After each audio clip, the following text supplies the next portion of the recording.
มีความสมัครสมานกลมเกลียวเมตตาปราณีเอื้ออารีเอื้ออาทรในราชการเดี๋ยวนี้ประเทศชาติของเราก็เจริญมั่นคงเพราะเหตุว่าคนไทยรวมน้ำจิตน้ำใจกันสร้างสรรค์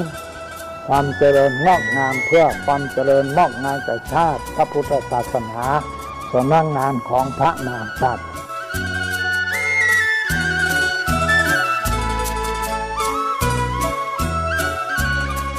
ธรรมะข้อคิดจากพระเดชพระคุณท่านเจ้าคุณพระเทพวิสุทธิคุณด้วยความปรารถนาดีจากสถานีวิทยุพระพุทธศาสนาคลื่นธรรมะเพื่อประชาชน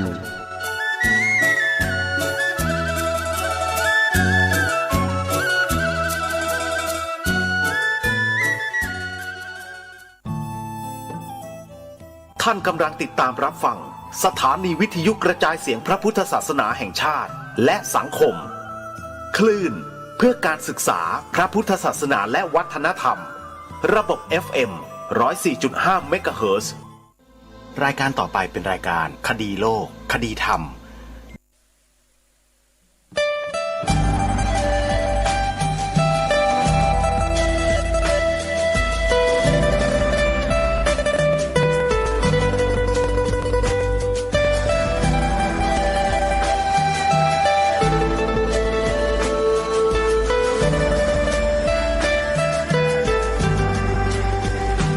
กล้าคิดก็ต้องกล้าทำอย่ากลัวถ้าทำความดี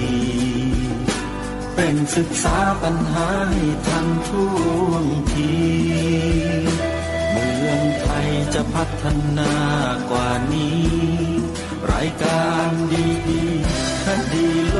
กคดีธรรมขอรำพันบรรยายความคิดเครื่องหมายแห่งสีทั้งสามงามถนัดขาวคือบริสุทธิ์สีสวัสดิ์หมายพระไตรรัตน์และธรรมะคุ้มจิตไทยแดงคือโลหิตเราใสซึ่งยอมสละได้เพื่อรักษาชาติศาสนาน้ำเงินคือสีโสภาอันจอมประชาถ้าโปรดเป็นของส่วนองค์จักริ้วเข้าเป็นไตรรงค์จึงเป็นสีธงที่รักแห่งเราชาวไทยทหารอวตารนำไปยงยุทธวิชัยวิชิตก็ชูเกียรติสยามประเทศไทยที่เจริญมั่นคงมาได้จนถึงทุกวันนี้มิได้เกิดขึ้นจากความหวาดกลัวอย่างคลาดเขลาแต่บรรพบุรุษไทยของเราทุกยุคทุกสมัยล้วนแต่มีความกล้าหาญและชาญฉลาดปกป้องเอกราชสร้างชาติให้เกิดความมั่นคงโดยมีธงแห่งพระไตรรัตน์เป็นเครื่องนำชัยจึงเป็นที่มาที่ไปของรายการคดีโลกคดีธรรม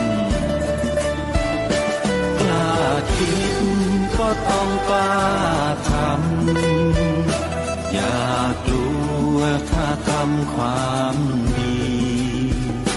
เป็นศึกษาปัญหาให้ทันท่วงที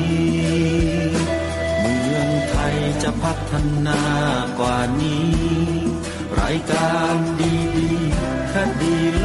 กคดีธรรมรายการดีๆคดีโลกคดีธรรม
วันแรม5 ค่ำเดือน 7วันนี้ตรงกับวันอาทิตย์ที่19มิถุนายนพระพุทธศักราช2565รายการคดีโลกคดีธรรมมาพบกับท่านผู้ฟังเป็นปกติทุกวันจันทร์ถึงวันศุกร์และวันเสาร์อาทิตย์ทางสถานีวิทยุแห่งนี้รายการนี้ออกอากาศทางสถานีวิทยุพระพุทธศาสนาแห่งชาติคลื่นต่างๆไม่ว่าจะเป็นวัดหนองกายอำเภอแม่แตงจังหวัดเชียงใหม่ 99.75 เมกะเฮิรตซ์วัดฝายหินอำเภอเมืองจังหวัดเชียงใหม่ 104.50 เมกะเฮิรตซ์วัดศรีอุดมวงศ์อำเภอวังสะพุงจังหวัดเลย 101.75 เมกะเฮิรตซ์วัดป่าจริยธรรมอำเภอนาด้วงจังหวัดเลย FM 96.50 เมกะเฮิรตซ์วัดอารามมงคลอำเภอยางตลาดจังหวัดกาฬสินธุ์ FM 89.0 เมกะเฮิรตซ์วัดป่าบ้านผืออำเภอรัตนบุรีจังหวัดสุรินทร์ FM 92.75 เมกะเฮิรตซ์วัดสามชุกอำเภอสามชุกจังหวัดสุพรรณบุรี FM 100.25 เมกะเฮิรตซ์วัดธรรมปัญญารามบางม่วงอำเภอสามพรานจังหวัดนครปฐม FM 101.25 เมกะเฮิรตซ์วัดเขาปรีดีอำเภอทุ่งสงจังหวัดนครศรีธรรมราช FM 106.50 เมกะเฮิรตซ์สถานีวิทยุเหล่านี้เป็นแม่ข่ายซึ่งลูกข่ายก็ได้รับสัญญาณถ่ายทอดอีกหลายสถานีรายการนี้จึงมีท่านผู้ฟังติดตามรับฟังกันเป็นจำนวนมากขอกราบขอบพระคุณครูบาอาจารย์ผู้อำนวยการสถานีวิทยุทุกท่านที่เอื้อเฟื้อให้เวลาแก่รายการคดีโลกคดีธรรมได้ทำหน้าที่ณตรงนี้ท่านสาธุชนทั้งหลายรายการคดีโลกคดีธรรมกำลังนำเสนอเนื้อหาสาระการบรรยายธรรมของพระอาจารย์วิทยากิจจาวิชโชซึ่งเป็นลูกศิษย์ของพระเดชพระคุณท่านเจ้าคุณพระธรรมวิสุทธิมงคลหรือว่าหลวงตามหาบัวญาณสัมปันโนซึ่งมาแก้ข้อกล่าวหาของกลุ่มสันติอโศกที่กล่าวหาหลวงตามหาบัวว่าเป็นพระอรหันต์เก๊ซึ่งลูกศิษย์ลูกหาของหลวงตามหาบัวนั้นก็ไม่ได้ถือสาหาความอะไรกับคนกลุ่มนี้เพราะทุกท่านทุกคนก็รู้ดีอยู่แล้วว่ากลุ่มคนกลุ่มนี้เป็นกลุ่มคนที่มีความวิปริตผิดเพี้ยนมาตั้งนานแล้ว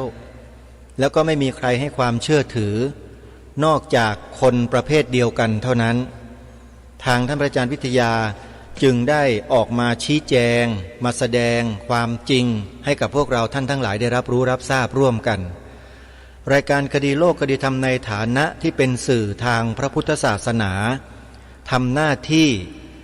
สืบหาเสาะหาครูบาอาจารย์ที่ท่านมีความรู้ความสามารถแล้วก็เที่ยงตรงต่อพระธรรมวินัยเนี่ยมาออกอากาศให้พวกเราได้สดับรับฟังท่านบรรยายท่านพูดอย่างต่อเนื่องซึ่งครั้งนี้ก็ถือว่าเป็นประโยชน์แก่พวกเราชาวพุทธอีกครั้งหนึ่งเหมือนกันท่านพระอาจารย์วิทยาได้กล่าวถึงปฏิปทาข้อปฏิบัติของหลวงตามหาบัวให้เราได้ฟังกันมาตลอด2 วันแล้วก็ได้พูดถึงเรื่องของการบำเพ็ญบารมีขององค์สมเด็จพระสัมมาสัมพุทธเจ้าพระปัจเจกพุทธเจ้าอัครสาวกของพระพุทธเจ้าพระอรหันต์เจ้าทั้งหลายว่าเป็นสิ่งที่กระทำได้โดยยากและต้องใช้เวลามากมายมหาศาลนับไม่ได้เลยอย่างองค์สมเด็จพระสัมมาสัมพุทธเจ้าที่ทรงเป็นปัญญาธิกะเนี่ยน่าจะต้องบำเพ็ญบารมีถึง4อสงไขยกำไรแสนกับก็คือยิ่งกว่าแสนกับนะฮะและถ้าเป็นพระสัทธาธิกะก็จะคูณ2เข้าไปเป็น8อสงไขยกำไรแสนกับและถ้าเป็นวิริยาธิกะเนี่ยก็คูณเข้าไปอีกเป็น16อสงไขยกำไรแสนกับพระปัจเจกพุทธเจ้าก็ลดหย่อนลงไปพระอรหันต์เจ้าก็ลดหย่อนลงไปเราได้รับความรู้เหล่านี้จาก ครูบาอาจารย์ของเรานอกจากท่านจะพูดปกป้องครูบาอาจารย์ปกป้องพระธรรมวินัยที่ถูกต้องแล้วเนี่ยท่านยังให้ความรู้ที่ถูกต้องแก่พวกเรากันด้วยแล้วก็ไม่ให้พวกเรานั้นไปหลงเชื่อพวกวิปริตผิดเพี้ยนเหล่านั้นไปตามคนเหล่านั้นเพื่อหลงทิศหลงทางไปไกลแสนไกลตายจากโลกนี้ไปแล้วก็อาจจะดิ่งลงเอเวจีมหานรกก็ได้เพราะในฐานะบิดเบือนพระธรรมวินัยขององค์สมเด็จพระสัมมาสัมพุทธเจ้าหรือแม้แต่คนที่กล่าวหาพระสงฆ์ว่าเป็นมหาโจรอยู่ทุกวี่ทุกวันทุกวี่ทุกวันตะบันกล่าวหาอยู่นั่นก็เหมือนกันก็คงจะไปในภพภูมิเดียวกันทั้งหมดอันนี้เราไม่ได้ไปกล่าวร้ายหรือทำร้ายเขาแต่พูดให้พวกเราได้ฟังในหลักการที่ถูกต้องว่าบุคคลที่กระทำการในลักษณะเช่นนี้คือกลุ่มบุคคลที่ไม่มีความปรารถนาดีนะฮะไม่ได้มีความปรารถนาดีแก่พวกเราเลยมีแต่จะสร้างความแตกร้าวฉานแตกแยกสร้างความเสื่อมศรัทธาให้แก่พวกเราทั้งสิ้นวัฒนธรรมประเพณีของสังคมไทยของเราที่สืบสารพระพุทธศาสนากันมาโดยตลอดเราก็พาทำกันมาแบบนี้เป็นพันปีมาแล้วเราก็สามารถทรงไว้รักษาไว้ซึ่งพระธรรมวินัยถือปฏิบัติกันมาได้จนถึงวันนี้แต่มีคนกลุ่มหนึ่งก็พยายามที่จะค่อนแคะพยายามที่จะทำลายแนวความคิดของชาวพุทธของเราเนี่ยให้เป็นอย่างอื่นให้เกิดความเรียกว่าสับสนแล้วก็เคลือบแคลงแล้วก็เกิดความเสื่อมศรัทธาในที่สุดแล้วก็กลายไปเป็นพวกเขามาทำลายพวกเรากันเองนี่คือวิธีการและขั้นตอนของคนพวกนี้ที่เขาทำมาโดยตลอดแล้วก็ทำอย่างต่อเนื่องทุกวันนี้แล้วก็มีสาวกกระจัดกระจายกันออกไปพูดออกโซเชียลเน็ตเวิร์กนะจัดทำเป็นช่องหลายๆคนกระจายออกไปพูดเป็นคีย์เดียวกันเสียงเดียวกันแบบเดียวกันทั้งหมดเพราะฉะนั้นสาธุชนทั้งหลายวิธีการง่ายๆที่จะตรวจจับคนพวกนี้ก็คือไม่ยากเลยใครหน้าไหนไอ้อีคนไหนก็ตามที่มันพูดกล่าวโจมตีพระสงฆ์ว่าเป็นมหาโจรว่าเป็นพวกโจรเป็นอรัชชีอันเกิดจากการรับเงินจากญาติโยมมาใช้สอยคนพวกนี้แหละคือพวกเดียวกันทั้งหมดง่ายๆเลยหลักการง่ายๆไม่ว่าใครทั้งนั้นที่กล่าวหาพระสงฆ์ด้วยข้ออาบัติรับเงินจากโยมมาใช้จ่ายเนี่ยคนพวกนี้ถือว่าไม่หวังดีต่อพวกเราทั้งบ้านทั้งเมืองเลยอันนี้ขอฝากแบบสรุปสั้นๆไว้เลยไม่ต้องพูดอะไรให้เยินเยอะเพราะว่ามันเป็นที่ชัดเจนอยู่แล้วรายการคดีโลกคดีธรรมได้นำเสียงของครูบาอาจารย์ผู้ทรงคุณความรู้ทั้งหลาย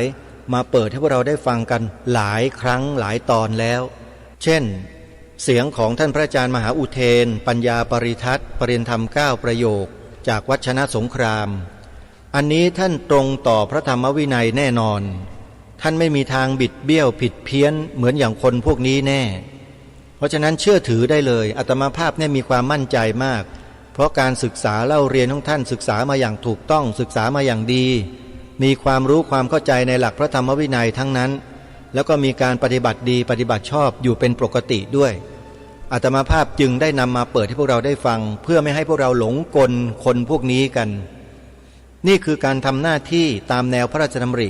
ที่องค์พระมหากษัตริย์รัชกาลที่6ได้ทรงฝากฝังพวกเราชาวพุทธเอาไว้ว่าให้รู้เท่าทันคนพวกนี้เอาไว้นะถ้าไม่รู้เท่าทันเนี่ยถือว่าไม่ควรอย่างยิ่งพระองค์ตรัสไว้ในบทพระราชพลเทศนาเสือป่าในกันที่8ประวัติการแห่งพระพุทธศาสนาซึ่งเป็นหัวข้อเรื่องที่พระองค์ได้ทรงแสดงเทศนาไว้ตรงนั้นใครอยากจะรู้ก็ไปเปิดอ่านดูในกันที่8นะโยมนะพระองค์ตรัสไว้ความตอนหนึ่งเตือนพวกเราชาวพุทธไว้ว่าผู้ที่คนอื่นเขาส่งเข้ามาปลอมแปลงเพื่อทำลายพระพุทธศาสนาเราทั้งหลายต้องคอยระวังรู้เท่าไว้จึงจะควรนี่แหละคือสิ่งที่ทางรายการถือเป็นอุดมคติ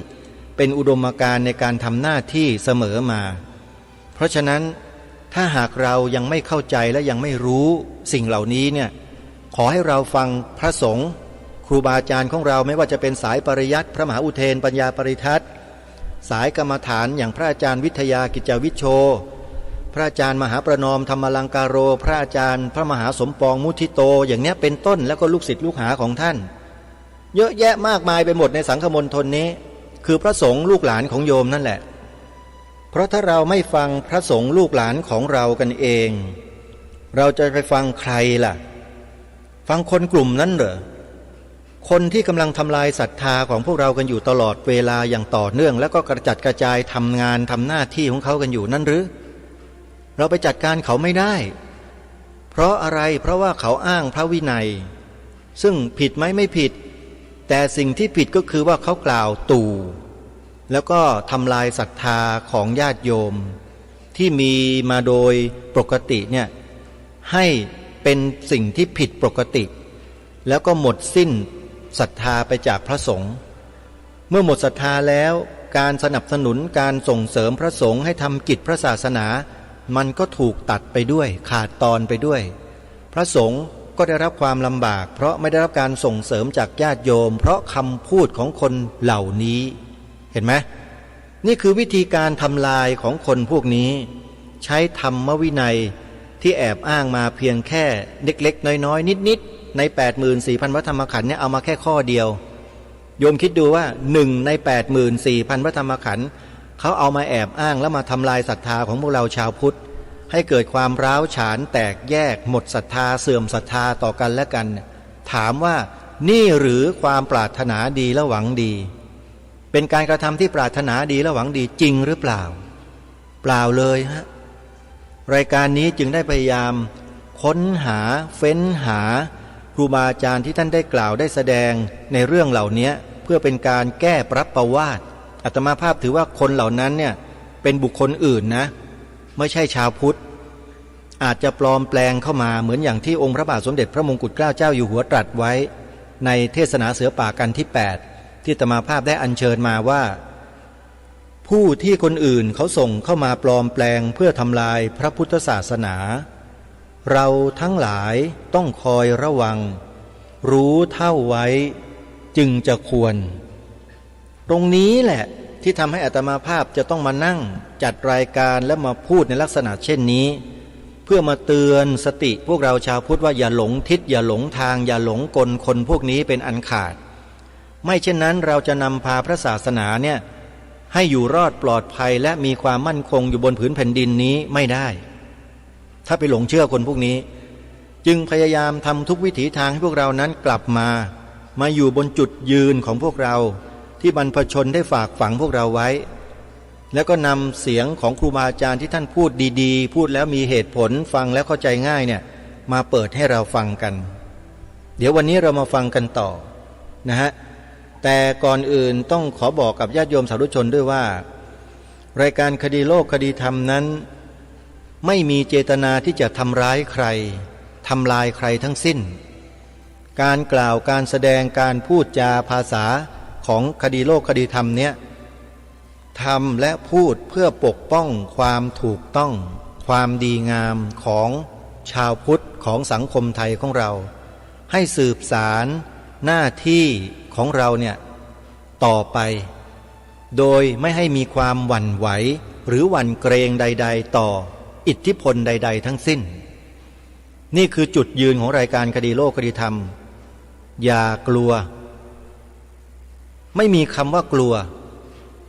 ไม่รู้จักแล้วคำว่ากลัวคืออะไรเพราะสิ่งที่เราพูดเราทำอยู่นี้เป็นสิ่งที่ถูกต้องดีงามพิจารณาแล้วศึกษาแล้วประจักษ์แจ้งแล้วว่าการกล่าวการพูดการกระทำการรู้สึกนึกคิดที่เป็นไปเพื่อความเจริญและมั่นคงของสถาบันชาติสถาบันพระพุทธศาสนาสถาบันพระมหากษัตริย์นั้นเป็นสิ่งที่ควรกระทำอย่างยิ่งเพราะฉะนั้นเดี๋ยวเรามาฟังธรรมบรรยายของพระอาจารย์วิทยากิจจาวิชโชจากวัดป่าดอยแสงธรรมญาณสัมปันโนให้จบในตอนสุดท้ายวันนี้ต่อนะเพื่อไม่ให้เป็นการเสียเวลาเดี๋ยวเราไปติดตามรับฟังพร้อมๆกันได้นะบัดนี้ได้ฟังก่อนถึงจะบรรลุธรรมได้ถ้าเป็นอัครสาวกเพิ่มอีก1อสงไขยอย่างพระสารีบุตรพระโมคคัลลาเนี่ยสร้างบารมี1อสงไขยเศษแสนมหากัปบารมีเต็มถ้าเป็นพระปัจเจกพุทธเจ้ามากกว่าพระสารีบุตรเพิ่มไปเป็น2อสงไขยเศษแสนมหากัปบารมีจึงเต็ม นะพระปัจเจกพุทธเจ้าส่วนพระพุทธเจ้านั้นตายตัวเลยปัญญาธิกะ20ประสงค์ไขศรัทธาธิกะ40ประสงค์ไขวิริยาธิกะ80ประสงค์ไข20 40 80ตายตัวเลยเศษแสนมหากาพย์เท่ากันคิดเอาสิมันพระพุทธเจ้าต้องน้ำพระทัยเด็ดเดี่ยวจริงๆถึงจะไปถึงฝั่งพระนิพพานสำเร็จพระโพธิญาณได้ถึงได้มีสัพพัญญุตญาณถึงได้มีทศพลญาณญาณเหล่านี้ล้วนแล้วแต่ท่านสร้างมาทั้งนั้นเลยไม่ใช่อยู่ๆมาสำเร็จพระพุทธเจ้าแล้วก็เป็นขึ้นมาเองโดยที่ไม่ต้องทำมาไม่ใช่ท่านสร้างมาสำเร็จเรียบร้อยพร้อมบริบูรณ์หมดแล้วก็ถึงมาตรัสรู้เป็นพระพุทธเจ้าเพราะฉะนั้นการที่ใครไปบิดเบือนพระธรรมคำสอนของพระองค์ท่านด้วยความงี่เง่าพูดง่ายๆท่านตรัสเอาไว้อย่างนี้ครูก็ว่าอย่างนั้นนะท่านตรัสไว้อย่างนี้ครูก็ว่าอย่างนั้นวินัยเขียนไว้อย่างนี้ครูก็ว่าไปอย่างนั้นไม่ศึกษาตามพระธรรมวินัยที่ท่านบอกว่าธรรมวินัยเป็นองค์แทนพระศาสดามันก็ดีแต่พูดแต่เวลาปฏิบัติจริงๆมันไม่ว่านะทำผิดวินัยก็เฉยหน้าด้านนั้นถ้ามันทำผิดวินัยได้คือหมายว่าพระไตรสรณคมมันเศร้าหมองปิดกั้นมรรคผลนิพพานนี่บรรดาผู้รู้ท่านถึงต้องรักษาธรรมวินัยเอาตายเข้าว่าก็ไม่ยอมทำผิดวินัยเพราะอะไรเพราะเดิมพันมันสูงใครที่ปรารถนามรรคผลนิพพานถือว่าเดิมพันสูงนั้นคุณจะผิดไม่ได้พระวินัยว่าไว้ยังไงคุณต้องแกะรอยตามนั้นเลยพระธรรมว่าไว้ยังไงเขาต้องทำให้มันได้แม้ตายก็ต้องทำให้ได้ก็พระพุทธเจ้าผู้บริสุทธิ์เป็นผู้ประตัดเอาไว้ซะเองพระองค์ทำมายากกว่าเราตั้งเยอะแยะท่านยังตรัสให้เราทำขนาดนี้แล้วเราเอาอาศัยอะไรไปบอกว่ามันไม่จำเป็นมันเคร่งเกินไปมันหนักเกินไปก็รู้แล้วแต่เป็นเรื่องของการอ่อนข้ออ่อนก้มหัวให้กิเลสทั้งนั้นถ้าพูดอะไรที่มันขัดแย้งต่อพระธรรมวินัยก็คือเรื่องของการก้มหัวให้กิเลสทั้งนั้นแล้วไปพระนิพพานเนี่ยได้มรรคผลนิพพานคือการเหยียบหัวกิเลสตีหัวกิเลสตัดคอกิเลสแล้วคุณก้มหัวให้กิเลสแล้วด้วยการประพฤติผิดธรรมผิดวินัยแล้วคุณจะเอามรรคผลนิพพานมาได้ยังไงไม่มีทางงั้นคุณอย่าไปสำคัญตัวผิดเลยว่าคุณเป็นพระอรหันต์แท้อายเขาเปล่าๆถ้าหมามันฟังภาษาคนออกมันก็ไม่เชื่อหรอกนะว่าไอ้อย่างคุณนี่จะได้เป็นพระอรหันต์แท้ ไม่มีใครก็เชื่อหรอกเพราะไม่เชื่อไม่ใช่เพราะว่าไปโกรธไปแค้นหรือไปอิจฉาริษยาอะไรคุณ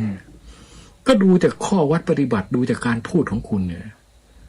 มันยังไม่คู่ควรที่จะได้แม้กระทั่งกัลยาณปุถุชนก็ยังเป็นไม่ได้เลยยังไม่ต้องไปพูดถึงพระอรหันต์หรอกกัลยาณปุถุชนก็ยังเป็นไม่ได้เลยพูดดูถูกพระธรรมวินัยพูดขัดแย้งกับพระธรรมวินัยมันเป็นไปได้ไงผู้ที่ท่านมุ่งหวังมรรคผลนิพพานท่านไม่กล้าขัดนะพุทธังตรังคัจฉามิธัมมังตรังคัจฉามิสังฆังตรังคัจฉามิไม่มีช่องว่างให้อะไรอย่างอื่นมาแทรกได้เลยในใจคุณต้องมีพระพุทธธรรมพระสงฆ์อย่างเดียวนี่เราจะเข้าถึงพระไตรสรณคมไม่มีช่องว่างให้คุณไปนับถืออะไรอย่างอื่นเลยนี่คือใบเบิกทางที่ทำให้คุณดับสังโยชน์ข้อที่2ได้จากนั้นแล้วคุณต้องเดินศีลสมาธิปัญญาศีลสมาธิปัญญาตามฐานะของคุณเป็นคฤหัสถ์ก็เดินศีล5ไปเป็นนักบวชก็เดินศีล8ไปเป็นสามเณรก็เดินศีล10ไปเป็นพระก็เดินศีล227อันนี้ศีลขั้นหยาบๆนะศีลขั้นหยาบๆท่านแบ่งแยกเอาไว้เพื่อให้เราปฏิบัติพอเหมาะพอควรกับเพศและฐานะของเราแล้วศีลเราจะรักษาให้บริสุทธิ์ได้ก็เหมือนอย่างพระพุทธเจ้าท่านทำมาแหละก็ต้องเอาตายเข้าว่าแล้วถ้าท่านไม่เอาตายเข้าว่าเนี่ยท่านก็สำเร็จพระโพธิญาณไม่ได้ท่านถอดใจเป็นแต่บารมีขั้นต้นแล้ว ถอดใจเป็นแต่บารมีขั้นต้นแล้วแต่ท่านไม่ถอดใจก็เพราะว่าเอาตายเข้าว่าความมุ่งมั่นที่จะช่วยเหลือสัตว์โลกมันมีพลังมากความปรารถนาที่จะสำเร็จเป็นพระพุทธเจ้า ความเคารพในพระพุทธเจ้ามีกำลังมากพระโพธิสัตว์ทั้งหลายนี่เคารพพระพุทธเจ้ายอมตายเพื่อพระพุทธเจ้าได้ท่านไม่ได้เสียดายอะไรชีวิตพระโพธิสัตว์ก็เป็นหน่อพุทธังกูลใช่ไหมนั้นใครไปดูถูกพระโพธิสัตว์นี่ก็กรรมหนักเหมือนกันเพราะถ้าไม่มีพระโพธิสัตว์ก็ไม่มีพระพุทธเจ้าเป็นแต่เพียงว่าพระโพธิสัตว์ก็ยังมีรุ่มๆดอนๆได้อยู่ถ้าบารมียังไม่ถึงขั้นได้รับพยากรณ์ก็ยังลาพุทธภูมิได้อยู่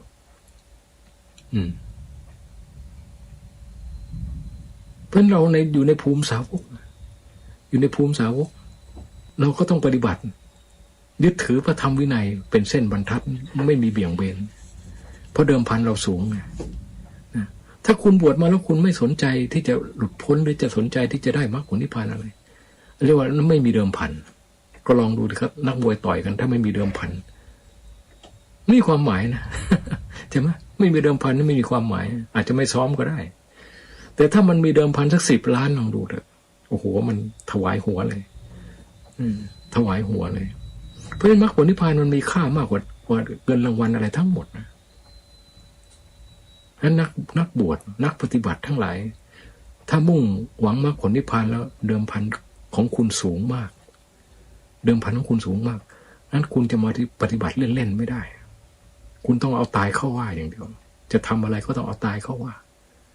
เหมือนอย่างที่หลวงตาพาทำมาแล้วนั่งตลอดรุ่ง7 ครั้ง 8 ครั้งก็เอาตายเข้าว่าคนไม่เคยนั่งตลอดรุ่งเขาไม่รู้ถ้าไม่เอาตายเข้าว่ามันผ่านไม่ได้เวทนาใหญ่นับตั้งแต่6 ชั่วโมงเป็นต้นไปนะจนถึง12 ชั่วโมง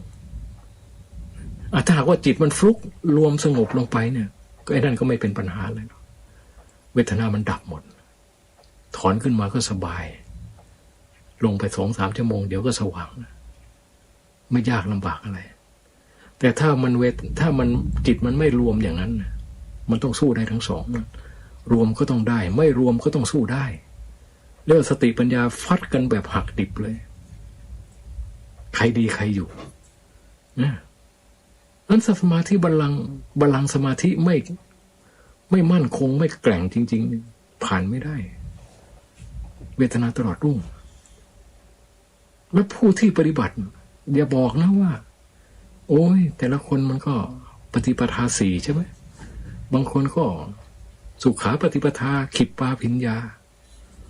หรือไม่ก็ทุกขาปฏิปทาขิปปาภิญญา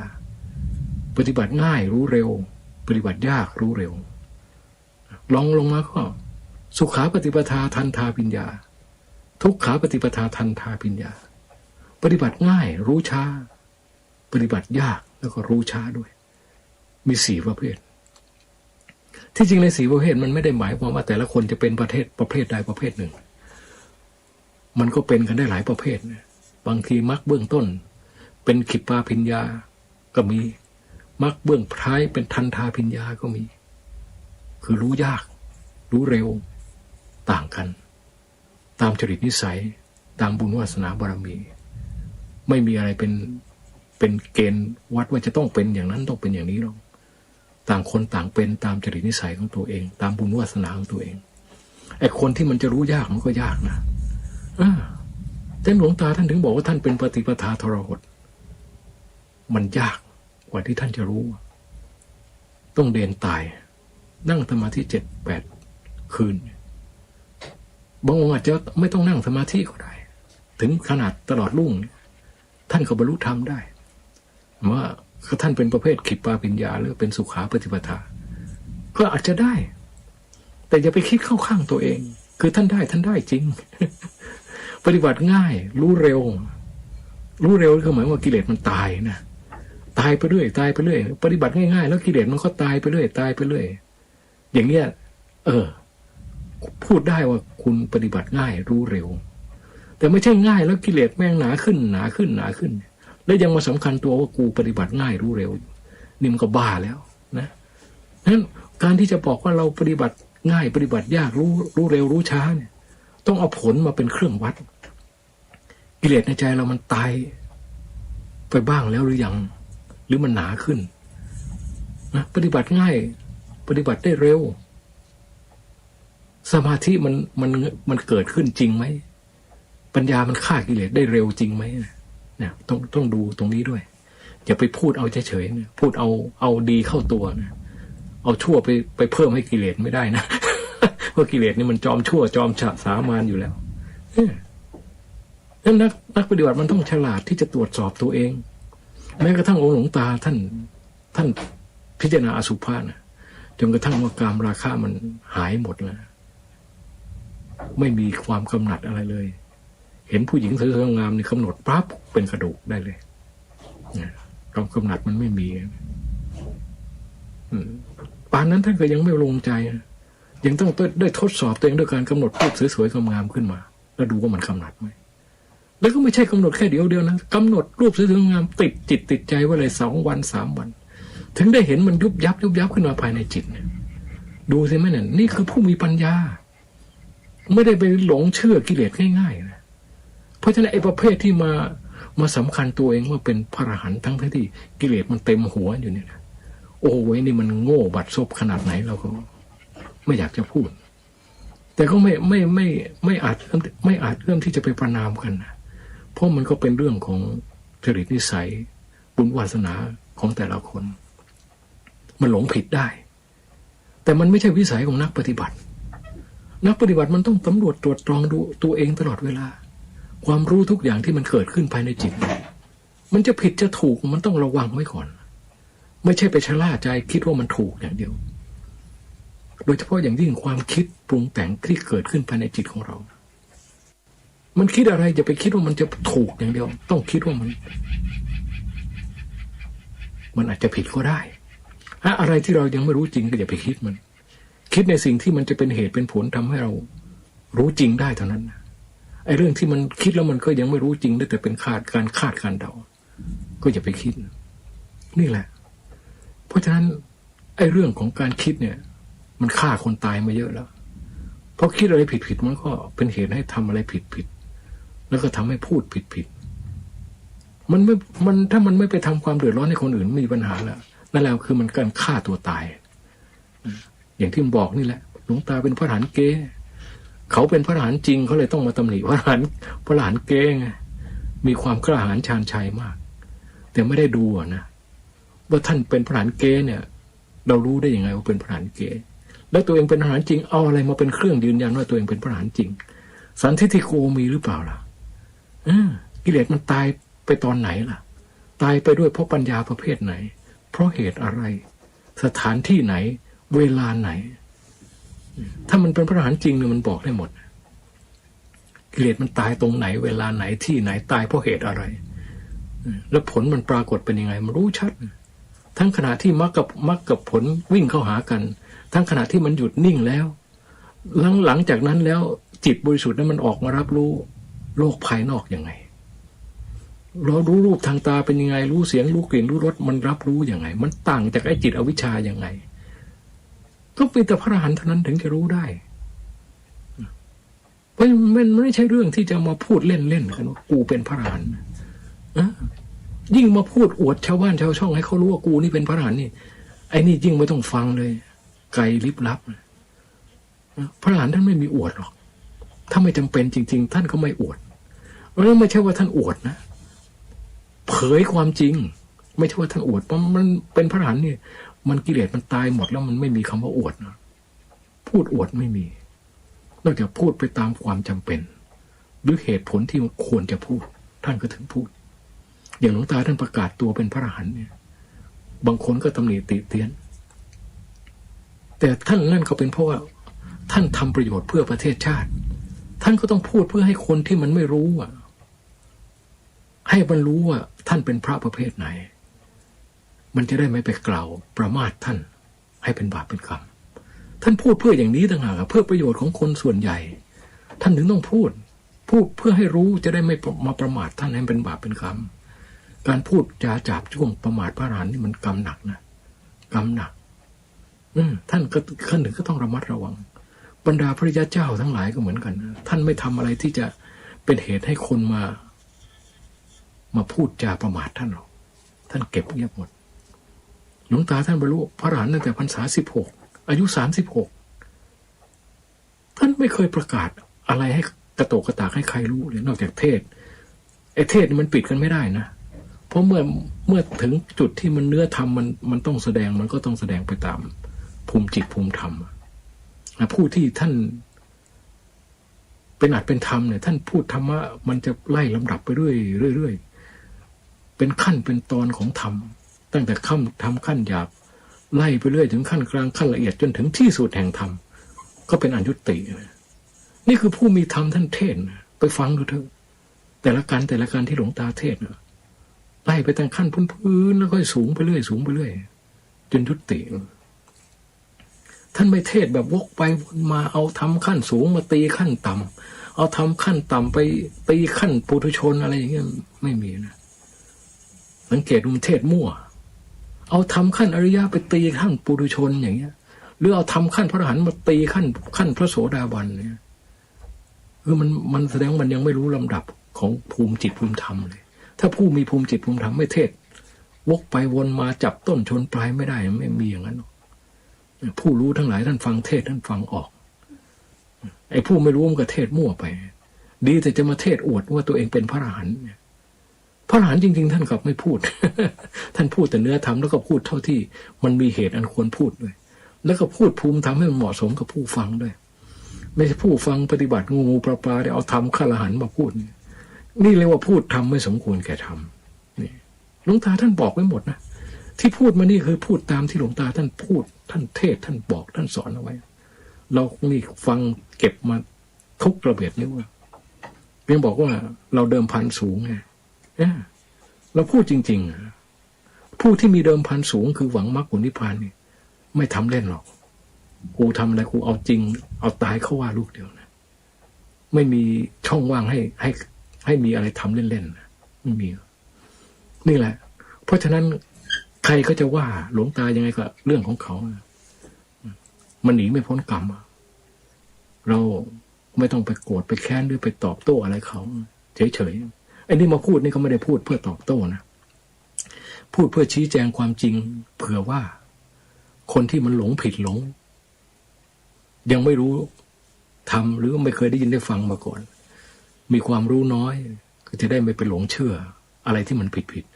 แล้วเกิดไปปรามาสหลวงตาเขาอีกมันก็จะเป็นบาปเป็นกรรมเปล่าๆเพราะเขาลงไว้ใน YouTube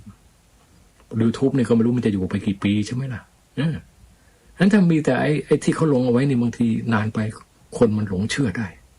เราก็จะพูดอันนี้ก็จะลงไว้ใน YouTube เหมือนกันเพื่อให้มันเป็นคู่ปรับกันพูดง่ายๆคุณก็ฟังเอาเองไอ้ที่เขาพูดกับอะไรที่เราพูดนี่อันไหนมันมีเหตุผลน่าเชื่อถือมากกว่ากันก็ขอฝากเอาไว้แต่เพียงเท่านี้แหละก็ยุติเอาไว้แต่เพียงเท่านี้ถ้ามันมีอะไรขัดข้องหรือจำเป็นต้องพูดก็มาพูดค่อยมาพูดกันใหม่อันนี้ก็ขอยุติไว้แต่เพียงเท่านี้แหละ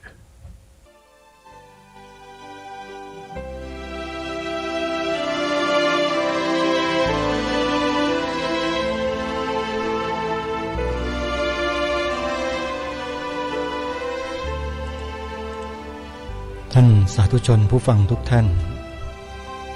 ก็เป็นอันว่าเทปธรรมบรรยายเรื่องเขากล่าวหาว่าหลวงตาเป็นพระอรหันต์เก๊โดยท่านพระอาจารย์วิทยากิจจวิชโชวัดป่าดอยแสงธรรมญาณสัมปันโนของหลวงตามหาบัวก็ได้มาอธิบายให้พวกเราได้ฟังในเชิงประจักษ์ให้เห็นอย่างชัดแจ้งว่าหลวงตามหาบัวนั้นเป็นพระสงฆ์ผู้ทรงคุณธรรมเพียงใดและกลุ่มคน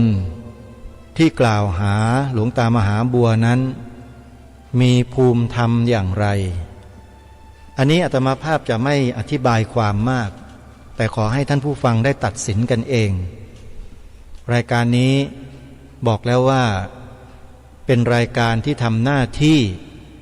ส่งเสริมปกป้องคุ้มครองพระธรรมวินัยถ้ามีใครก็ตามไม่ว่าเป็นพระ เป็นเณรเป็นคฤหัสถ์ญาติโยมบาศกบาสิกาถ้าพูดถ้าแสดงถ้ากล่าวอะไรออกมาแล้วเป็นประโยชน์ต่อพระธรรมวินัยไม่เป็นการทำลายพระธรรมวินัยอาตมาภาพจะถือว่าคำกล่าวคำพูดคำแสดงนั้นเป็นประโยชน์แต่ถ้าคำกล่าวใดก็ตามถึงแม้ว่าจะอ้างพระธรรมวินัยมากล่าวแต่เมื่อกล่าวไปแล้วเป็นการทำลายพระธรรมวินัยทั้งโดยตรงและโดยอ้อมเนี่ยอาตมาภาพก็ไม่เอาใจใส่สิ่งเหล่านั้นด้วยก็จะปล่อยให้สิ่งเหล่านั้นลำมาลายหายไปในความรู้สึกที่เกิดขึ้นชั่วขณะแล้วก็ไม่ได้ให้ไปให้ค่าหรือให้ความสำคัญอะไร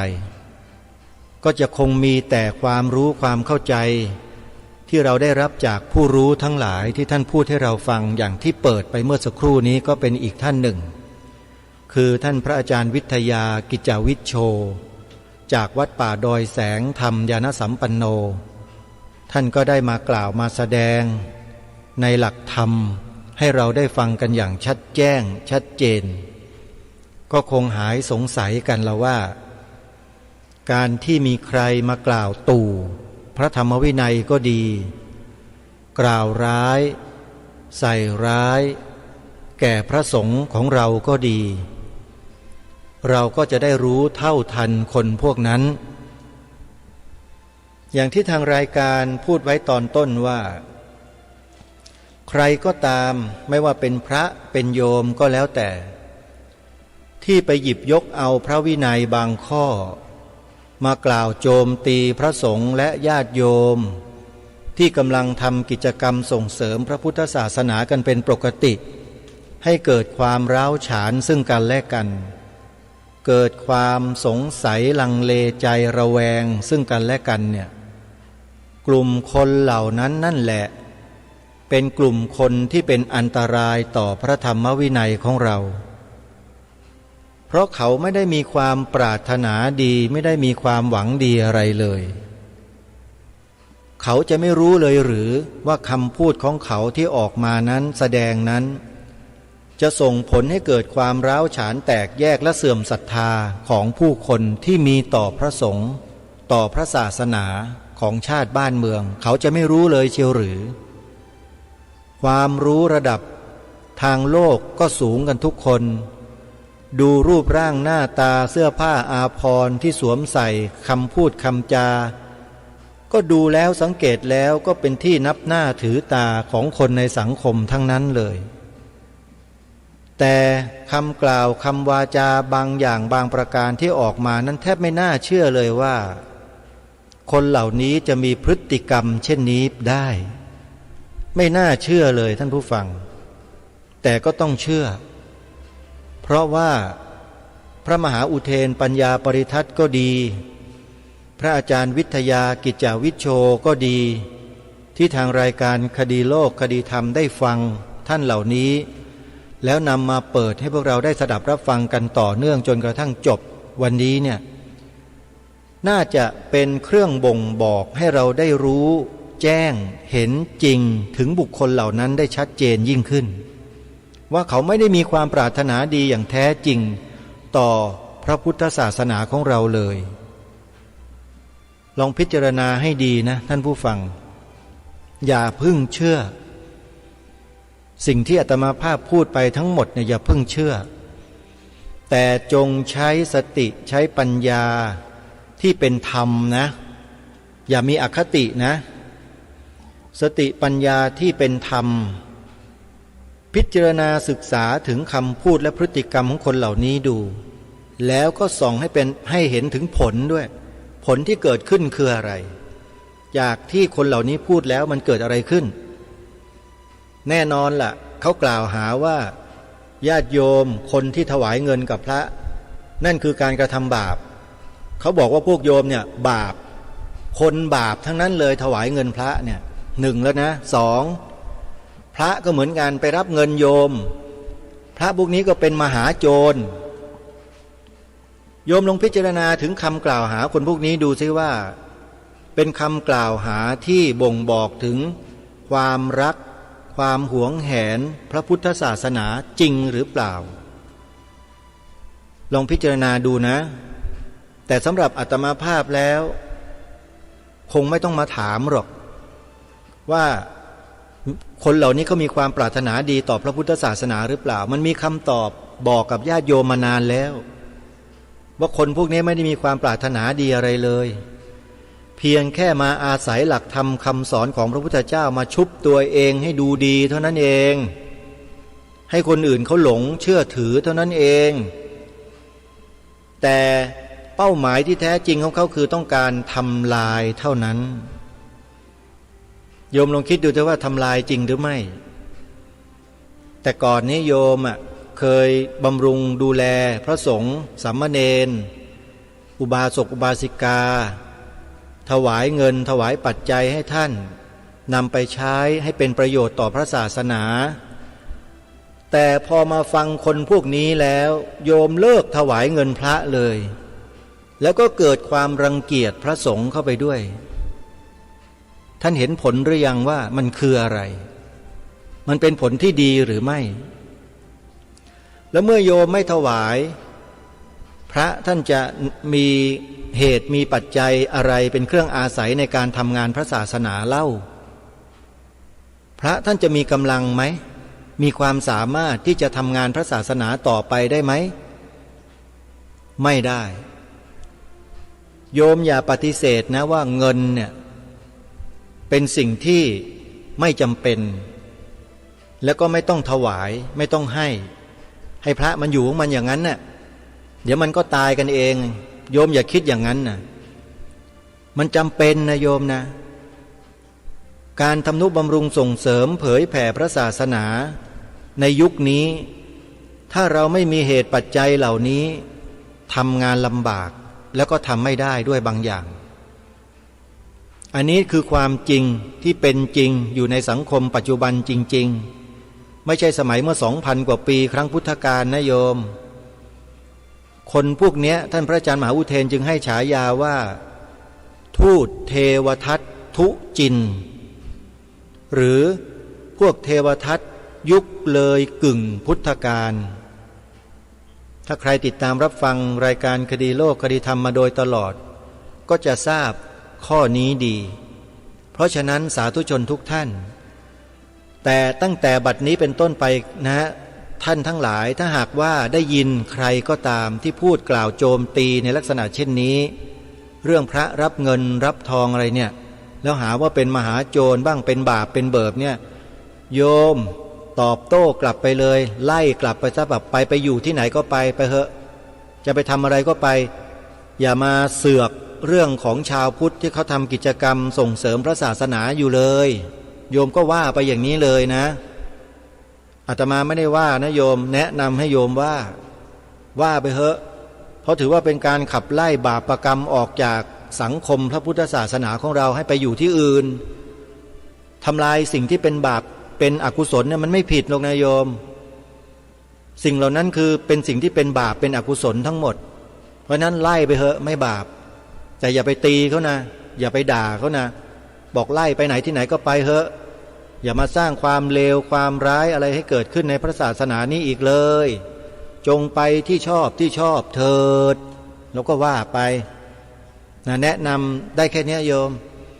นะส่วนญาติโยมจะมีสติมีปัญญาความสามารถในการที่จะช่วยเหลือกิจการงานพระศาสนาอย่างไรได้หรือไม่นั้นก็ขึ้นอยู่กับทุกท่านแหละว่าจะมีกำลังมีความสามารถมีสติปัญญามีความกล้าหาญเด็ดเดี่ยวหรือไม่หลายคนนะมีความสามารถมีกำลังมีสติปัญญาแต่ขาดความกล้ามีแต่ความกลัวมันก็ทำอะไรไม่ได้นะโยมนะความกลัวทำให้เสื่อมนะโยมอาตมาภาพขอบอกความกลัวไม่ได้ทำให้เรานั้นเจริญและมั่นคงได้นะโยม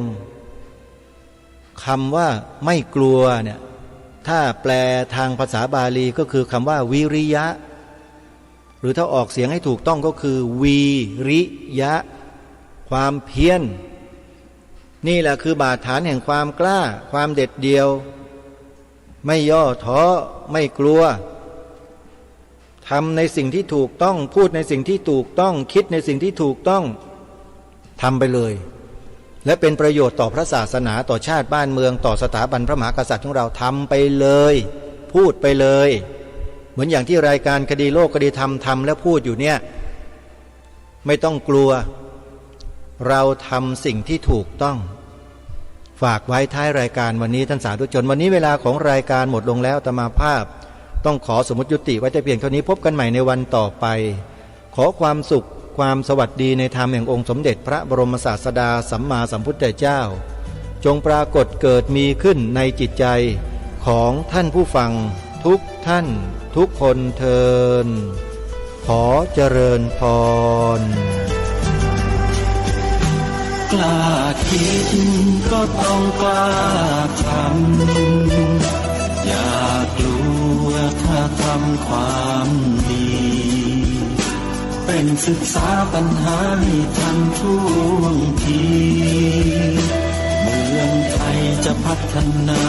กว่านี้รายการดีคดีโลกคดีธรรมขอรำพัน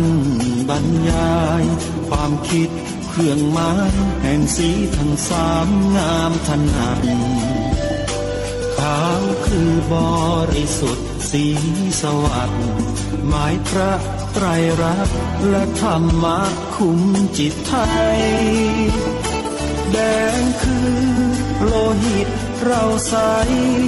ซึ่งยอมสละได้เพื่อรักษาชาติศาสนาน้ำเงินคือสีโสภาอันจอมกระชากพระโปรดเป็นของส่วนองค์จับริ้ว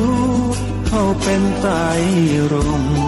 จึงเป็นสีธงที่รักแห่งเราชาวไทยทหารอวตารนำไปยงยุทธวิชัยวิชิตก็ชูเกียรติสยามประเทศไทยที่เจริญมั่นคงมาได้จนถึงทุกวันนี้มิได้เกิดขึ้นจากความหวาดกลัวอย่างคลาดเขลา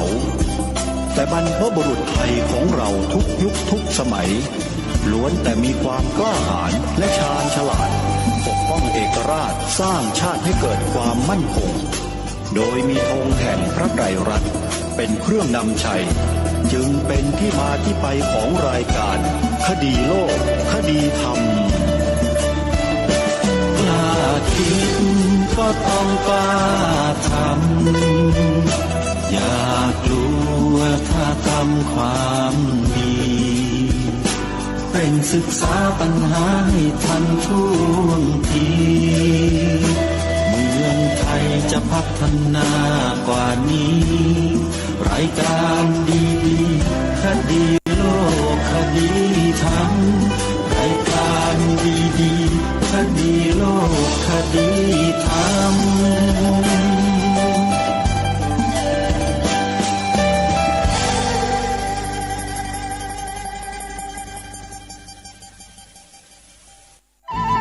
ที่จบไปแล้วนั้นเป็นรายการคดีโลกคดีธรรมดำเนินรายการโดยพระครูปลัดณรงค์ฤทธิ์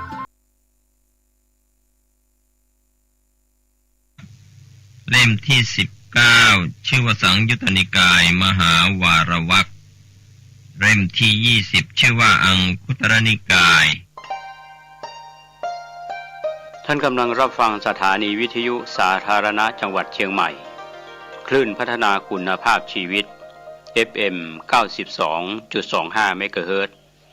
บริหารและจัดการโดยวัดป่าแดงมหาวิหาร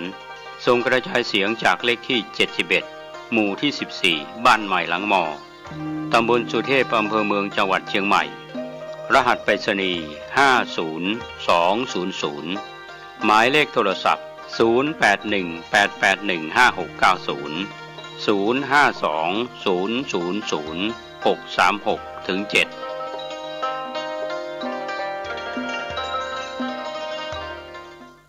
สวัสดีครับท่านผู้ฟังที่เคารพธรรมสาระวันนี้ผมกาเศรษฐ์เพชรสำเร็จวิทยาการในการศึกษาธรรมะและก็ปฏิบัติธรรมะก็ช่วงวัยยะคือความเสื่อมที่ผ่านมาตามอายุของแต่ละคนเกิดมาอยู่ในท้องของแม่ได้7-8 9หรือ10 เดือนแล้วก็คลอดออกมาก็มีวัยความเสื่อมหมดไปเกิดมาได้1 ขวบ1 ปี2 3 4 5 6 7 8 9 10 ขวบเป็นเด็กหญิงเด็กชายเป็นวัยรุ่น10 ปีถึง20 ปีเป็นวัยหนุ่มสาวนะครับจนถึง30 ปีแล้วก็เป็นวัยที่จะจบการศึกษามีงานมีการทำก็มีแต่วัยความเสื่อมเมื่อทำงานแล้วก็เป็นวัยที่มีกำลังของสติปัญญามากมายทีเดียวทำงานไปในช่วง30-40 ปี40-50 ปีพอ50 ปีก็เริ่มวัยที่เคยเข้มแข็งสติปัญญาก็เริ่มโรยราจนถึง60 ปีก็เป็นสภาพของความเสื่อมที่ปรากฏชัดในส่วนราชการงานเมืองหรือระบบข้าราชการเมืองไทยก็กำหนดให้60 ปีเป็นวันที่ครบอายุเกษียณราชการหรือการทำงานของผู้ที่ทำงานไม่ว่าจะเป็นข้าราชการพนักงานข้าราชการลูกจ้างหรือภาคเอกชนที่เป็นลูกจ้างก็แล้วแต่นะครับก็ดังนั้นการเวลาจึงเป็นเครื่องพิสูจน์ความเสื่อมวัยหมดไปสิ้นไปถ้าเราพูดกันภาษาพระภาษาบาลีก็บอกว่าเป็นโมฆะธรรมการที่เสื่อมไปหมดไปว่างเปล่าไม่มีอะไรเป็นแก่นเป็นสาระอย่างนี้เป็นต้นก็ดูเราเห็นคนเราที่มาช่วยกันคิดได้ช่วยกันพิจารณา